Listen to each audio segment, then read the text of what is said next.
Hello everyone! Samahan niyo po ako. Magluluto tayo ng stir-fried chicken and shiitake mushroom with upo or battle gourd.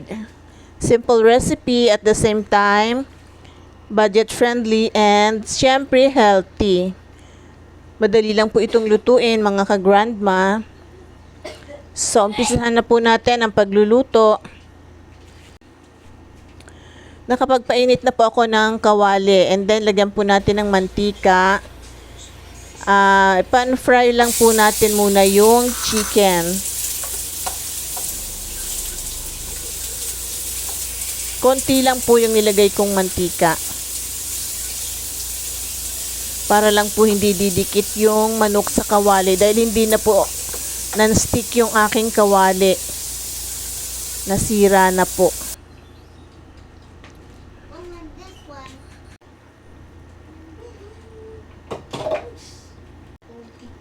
So this time po, same pan pa rin po, magigisa naman po tayo ng sibuyas at bawang. Gagamit po tayo ng margarine para po sa ating paggigisa.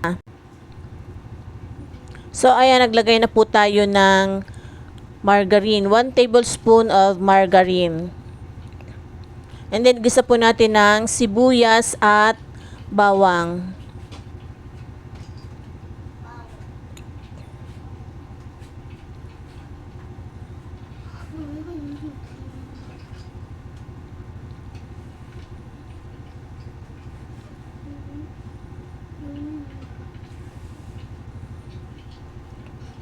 And then isama na rin po natin yung pan-fry nating chicken.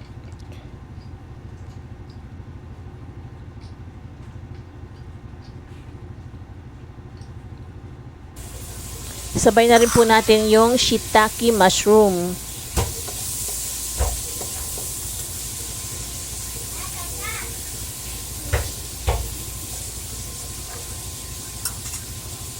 And then, ilagay na po natin yung upo. Ayan, igigisa na po natin yung upo. Maglalagay din po tayo ng konting tubig dito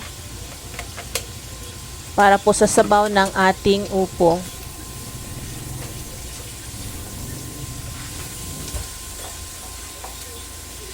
Igisa muna natin yung upo.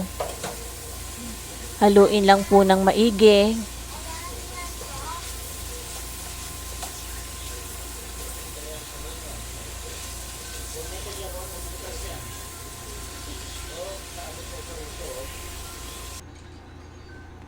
So, ayan, maglagay po tayo ng konting tubig para sa sabaw ng ating upo, ginisang upo na may chicken at shiitake. So, takpan po natin at hayaan natin kumulo hanggang sa maluto po yung mga ingredients.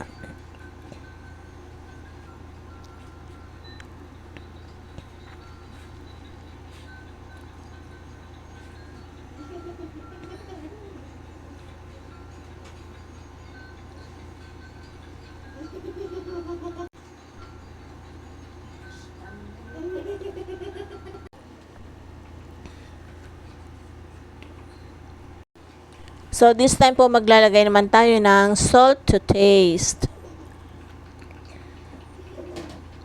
Ayan. Maglagay po tayo ng asin para sa pagtimpla ng ating gulay.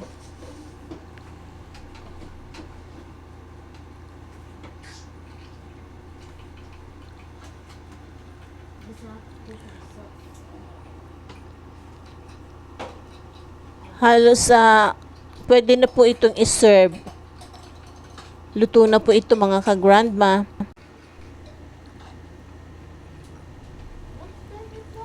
Ready to serve na po ito mga ka-grandma. Luto na po ito. Konting minuto na lang.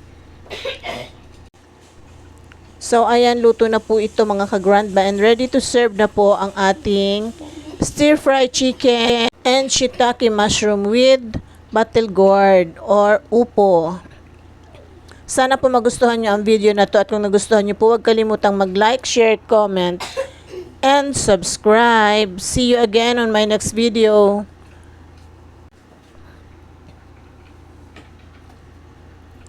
Thank you for watching. Bye. God bless everyone.